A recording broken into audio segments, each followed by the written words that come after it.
What's up, my chefs? Today we talk crispy skin duck breast with Blackberry Gastrique, controlling the heat and knowing the basics. I am Mark Grigsby, your chef and guide through this experience, and this is the incredible Discourse.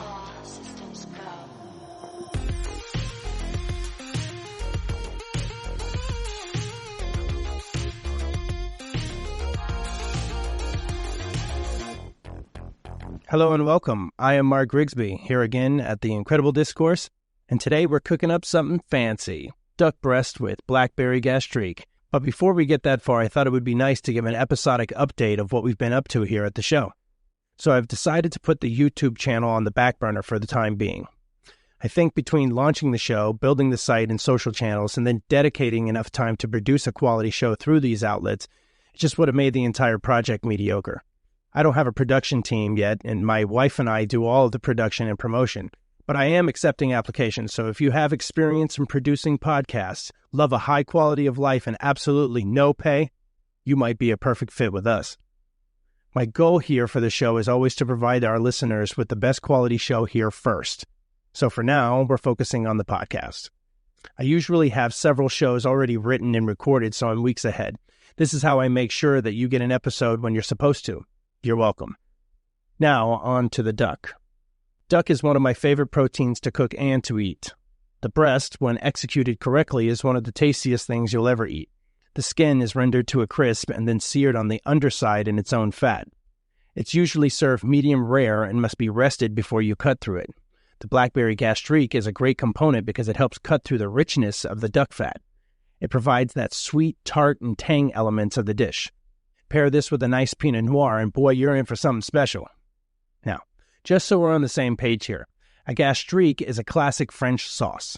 You start with a caramelized sugar base, mix that with a wine vinegar, and then infuse it with fruit and herbs, and it creates a nice balance of sweet and sour. I'd say that one of the most common gastriques is made with blackberry and is classically paired with duck. But as always, before we get into the kitchen, we always do our culinary history lesson. So, let's pack our bags because we're headed across the pond. Duck breast, particularly magret de canard, has deep roots in French cuisine, but the use of duck goes way back, like ancient times way back. Ducks, both wild and domesticated, have been part of human diets for thousands of years. In ancient Egypt and in China, ducks were raised for their meat and their eggs. The domestication of ducks began over 4,000 years ago, primarily in East Asia. Duck was also consumed in medieval Europe, primarily by the wealthy, as it was considered game meat. The use of duck in feasts and elaborate banquets became common among the upper classes. In England, roasted duck was served with fruit sauces. You see where I'm going here? Blackberry Gastrique, anyone? The culinary use of duck breast as we know it today, like the magret de canard, originates from southwest France, especially around the Gascony region. Magret refers specifically to the breast of Moulard ducks, which is a breed raised for foie gras. If you've never had foie before, it's something that you should before you die. It's the harvested, enlarged liver of a force-fed duck. Now, I'm not here trying to stir the pot and cause a controversy. That's not what we do here on The Incredible Discourse. But I will say it is delicious. I used to work in a really high-end fine dining restaurant where they did a prefix menu that featured a different accompaniment and dish for a seared foie every single night. Anyway, I'll have to do an entire whole other show about it. I'm veering farther and farther away from today's featured ingredient, the duck breast. Okay, back on track. Duck breast became popular in the 20th century. Shout out to Chef André Deguin, who first seared the breast to medium rare, presenting a more tender and more rich flavored piece compared to the previously common methods of roasting the whole bird. French cuisine is known for its precision and respect for ingredients, and duck breast became a culinary centerpiece, typically served with fruit-based sauces like orange or blackberry gastrique.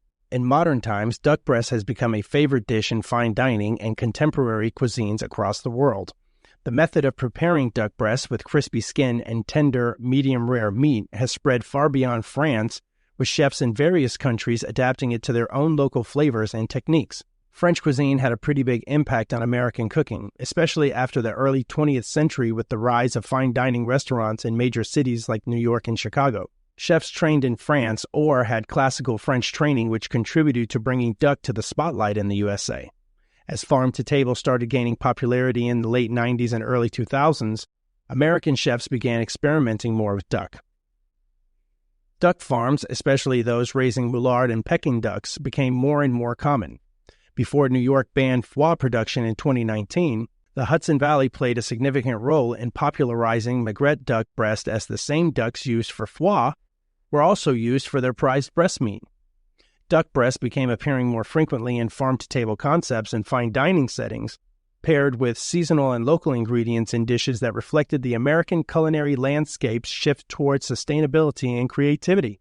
Chefs like Thomas Keller and Jean Georges von Grigsby helped popularize duck breast as part of modern American menus, oftentimes with a French or Asian influence. Now, all this talking about duck has made me super hungry, so I think it's time we get in the kitchen and get it. And oh yeah, one of my favorite parts of this whole show, the cooking part. This is a pretty simple technique, but it does take a few tries to master. If you're in a restaurant, my suggestion is to render the duck breast skin beforehand, chill them, and then cook them as you get the ticket.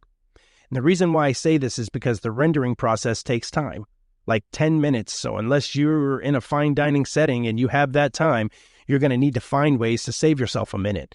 And this is how you do it. Another pro tip from yours truly. Again, you're fucking welcome.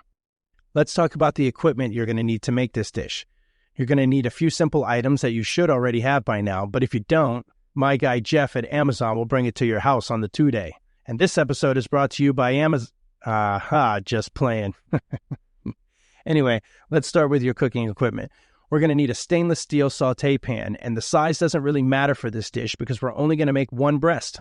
Obviously, if you're going to feed more than yourself, you need to adjust the size to accommodate. You're also going to need a very small 1-quart saucepan, and we're going to use this for the gastrique. Again, we're making one portion on the show, and that's why we're going with smaller equipment today. Regardless, you should have an assortment of different pans, pots, and sizes so you're versatile in your kitchen.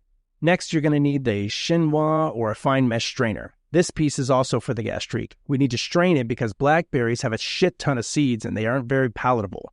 The rest of the equipment is all small wares: tongs, measuring spoons, whisk, paring knife, and a chef's spoon. Pretty easy stuff so far, right? Stay with me, my young apprentices. Let's talk ingredients.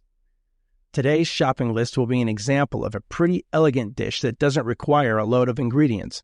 Let's see what we're working with. Obviously, you need a duck breast. I'd say somewhere between 6 and 8 ounces and must have the skin on.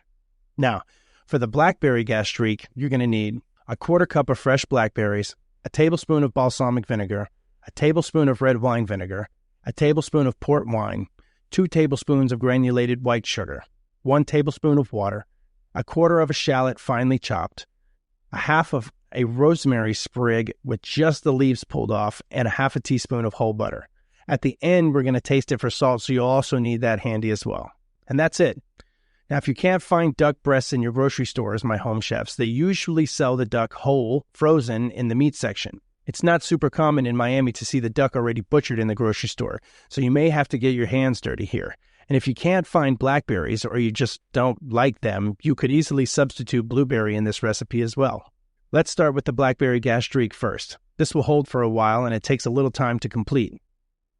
I'm going to start with the small 1-quart sauce pot and I'm going to add the sugar and water into it. I'm going to heat this to medium heat and dissolve the sugar and cook it until it turns an amberish color. I'm going to swirl the mixture around occasionally to prevent it from burning.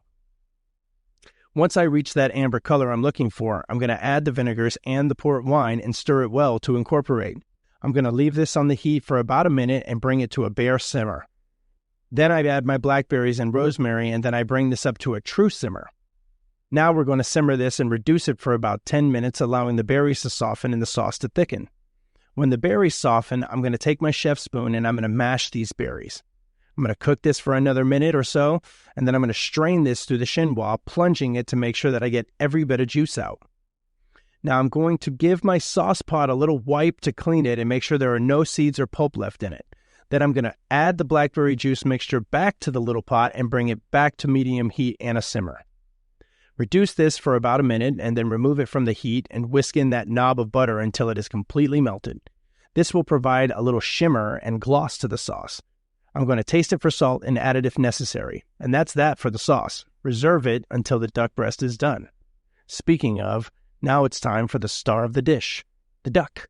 This is a really easy process. First, I'm going to take a paper towel and I'm going to pat dry the duck on all sides and kind of soak up the juice, especially on the skin.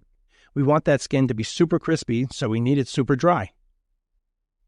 Next, I'm going to take that paring knife or a chef knife and I'm going to score the skin of this breast. In culinary terms, scoring refers to making shallow cuts or slashes on the surface of food with a sharp knife. This technique is used to enhance both the appearance and the cooking process of the food. It promotes even cooking by helping thicker cuts of meat cook more evenly, allowing the heat to penetrate better. When you're cooking duck breast that has a thick and fatty skin, scoring allows it to render easier, resulting in a crispier texture. So, after I score the skin, I'm going to season it well with kosher salt and coarse black pepper. Now for the good part. Heat the stainless steel pan on medium-low heat and place the breast skin side down in the cold pan. Here's a pro tip. If you wait until the pan is too hot, you'll sear the skin and it'll be fatty and chewy. You've got to render the skin to crisp it. The rendering process will take 6 to 10 minutes depending on just how fatty the skin is on your piece. I'm going to check it frequently and adjust the heat as needed to make sure that it renders all the way through and doesn't cook too quickly. The pan will start to pool with fat, just like when we render bacon. I'm going to spoon some of this fat out of the pan and into a container. This is legit one of the best fats to cook with. It has a high smoke point and has such a great flavor. I like to collect this fat and freeze it so I can use it for whatever I want later. Anyway, once the skin is crispy, I'm going to flip the breast over and sear the bottom side for about 2 minutes. I'm going to serve this medium rare, so it should temp to about 130 degrees. I'm going to take it out of the pan and I'm going to rest it for about 5 minutes and let all those juices reconstitute. It's very important to rest the breast so it doesn't dry out.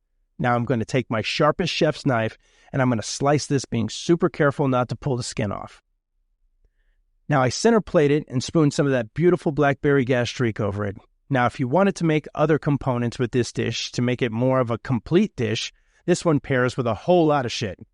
Roasted root vegetables, mashed potatoes, rice, farro, Brussels sprouts, all of these fallish type accompaniments are really good options for this protein and sauce. As always, send me photos of your work or send me messages on how you did with this dish on theincrediblediscourse.com. All of the recipes we've done so far are on there for your reference. Remember that we're here to get you where you want to go, so reach out and we'll respond. And if you haven't visited us at theincrediblediscourse.com, get your ass over there. Chef says so, and always do what your chef tells you to do. Anyway, and now it's time for Food for Thought, or what I like to call pro tips from a chef's lips. And today's topic is very easy. It's controlling the heat. We're talking about basics today, right? And so controlling the heat is a very important skill for chefs, both amateur and professional. Not everything is cooked on high heat, and there's great reasons for it. First is flavor development. Different heat levels bring out different flavors of ingredients. Searing on high heat creates a savory crust through the Maillard reaction, while lower heat preserves more delicate flavors. Here's a good example. Say you're going to sear a filet. You would need high heat and fat so that you could get that nice crust all the way around. This locks the flavor in and gives you a color on the outside. And remember, color means flavor, and no color doesn't mean black like fucking burnt. So if you don't use high heat in this situation, the meat would release its juices and then you would end up boiling it rather than searing it. Now on the flip side, let's say you're reducing a sauce. If you use high heat, it's very possible that you could A, over-reduce the sauce and then you have a thick mess that you either have to try and fix or you have to start over, or B, you scorch the sauce and then you're really fucked. Controlling the heat means knowing the situation you're in and knowing what it is that you need to do. Texture control is the next element that heat impacts, and it impacts it significantly. For instance, proteins in meat tighten and become firmer as they cook, but overcooking it can make them tough. Proper heat levels also allow vegetables to be tender crisp rather than mushy or raw. And if you have the heat too high with vegetables, you'll burn the outside and they'll still be raw on the inside. Food safety is a big one with heat control. You need a certain temperature to kill harmful bacteria or pathogens. You can't eat chicken raw because the risk of getting sick is very high. Knowing your heat allows you to cook the chicken so that it doesn't burn on the outside, but still cooks all the way through on the inside. It is extremely important for you to know and understand internal cooking temperatures. It's the difference between serving someone a great meal and potentially killing them. And don't kill people. You're a chef, not a hitman. Proper heat levels can bring out visually appealing colors, like golden brown crusts in your hash browns or vibrant cooked vegetables. Poor heat control can lead to burning or undercooking. And green vegetables don't like heat like that, so if you cook them too long at too high of a heat, or you blanch them for too long in boiling water and you don't shock them in an ice bath, they turn gray and mushy and fucking gross. And vegetables are supposed to be bright and vibrant. That's what makes them appetizing. Not to mention, it destroys all the vitamins, minerals, and nutrients inside. So now you're serving a very visually unappealing item that does absolutely fucking nothing for your body. Double whammy. Lastly, consistency and even cooking. Keeping the heat consistent prevents food from cooking unevenly, ensuring the entire dish reaches the correct doneness simultaneously. No one likes eating a dish where they have one mushy carrot and then the next carrot is crunchy and raw. You should have contrasting textures, yes, but this ain't what they're talking about. You want to make sure that you have consistency throughout the entire dish in every component. Remember a while back when I said that cooking is an accumulation of many things happening at the same time? The part where I said prepared well through technique? Well, this is what I'm talking about. This is a huge component of technique. And the only way you get good at mastering the heat is by practice. I think that's another show from the past. Check that shit out if you haven't already. You see, you should subscribe to this podcast. It teaches you a whole bunch of shit, like a Discourse, but this one is edible. It's fucking incredible. Okay, enough of that. Moving on. The next topic is for my professional chefs. Well, I guess it could be for my homies too. You like how I did that? My homies, like my fucking home chefs. Anyhow, knowing the basics and taking the time to master them. Super important. Knowing the basics gives you a foundation that you can expand on. Many techniques and recipes build from other techniques and recipes. But you can't run before you can crawl. It takes years to master technique, develop your palate, and understand and expand flavors to their prospective combinations. Understand consistency and control. Skills like knife handling, measuring and controlling the heat, they allow you to achieve consistent results. When you know the essentials, you're less likely to over or undercook, making your meals reliably tasty. And you'd be surprised how many people don't know how to use a measuring cup or spoon. It's actually incredible. I've run into too many people who don't know the difference between a tablespoon and a teaspoon, and you can't get much more basic than that. And if you don't know the difference between a tablespoon and a teaspoon, we can't work together for long. That indicates to me that there's some bigger shit that you don't know, and boy, I don't have time for that. Efficiency and safety. Basic skills like how to chop vegetables correctly or how to handle hot pans safely makes cooking faster and safer. These skills minimize waste, reduce accidents, and help you with more precision. And look, accidents happen. That's fucking life. But you're in a much better position if you know how to reduce or avoid them. Understand flavor and techniques. Basic shit like seasoning, balancing flavors, learning the primary cooking techniques. These things enable you to prepare a wide variety of dishes because you have more in your wheelhouse to work with. With this solid foundation, you're more apt to explore and adapt more complex recipes with a higher success rate. Salt and pepper can be a double-edged sword. Know how to use this basic-ass shit. It makes your fucking food taste good, but it shouldn't be the centerpiece of flavor. And how many of you new or young chefs out there know what the primary cooking techniques are? If you don't you fucking dare wait. Right after you finish listening to this show, you're going to Google that shit and figure it out. I shouldn't have to do an entire show on that. Come on. Mastering the basics teaches you to make smart substitutions, how to use ingredients creatively, and how to adapt recipes to your taste or dietary needs.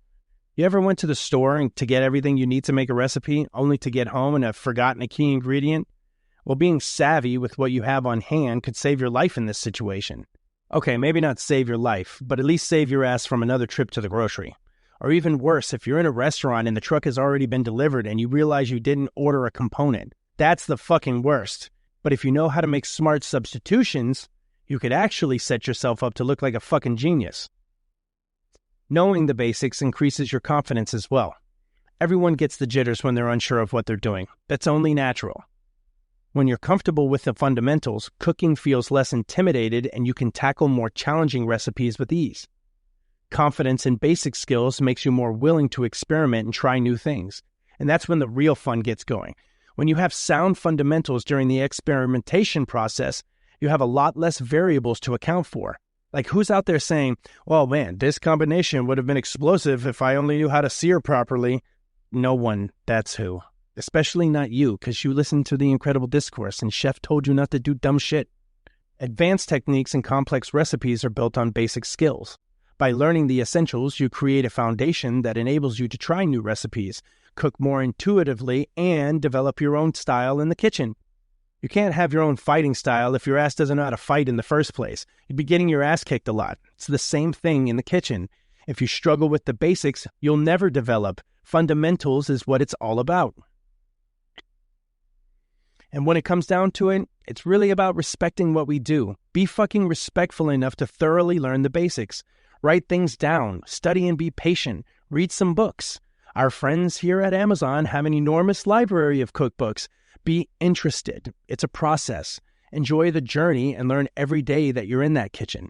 When I was up and coming, I used to work the 12-hour days, go home, shower, sit on my couch, and read, research, and write. I was obsessed with the craft. I wanted to be the best. I lived and breathed it because I had such a hunger to take over the world. It starts with the mentality. Do you want to be the best? Do you have that hunger? When you're tired and beat up, do you still want to be the best? Those are the moments that define who you are in the kitchen. Do some soul searching. Now go make yourself some duck and let me know how you do. I hope you get the skin just right and you don't forget to rest it. You have to fucking rest it or it's going to suck. And think about what I said about controlling the heat and knowing the basics. These are fundamental components of a successful chef, home or pro. 1% better than today, tomorrow, guys. Like this episode and subscribe so you don't miss the next episode. I'm trying to publish a show every week for you all so you can listen to me rant about chef stuff. And if you want to support the show, there's a link in the description, and be sure to leave me 5 stars on Spotify or a great review wherever you're listening to this.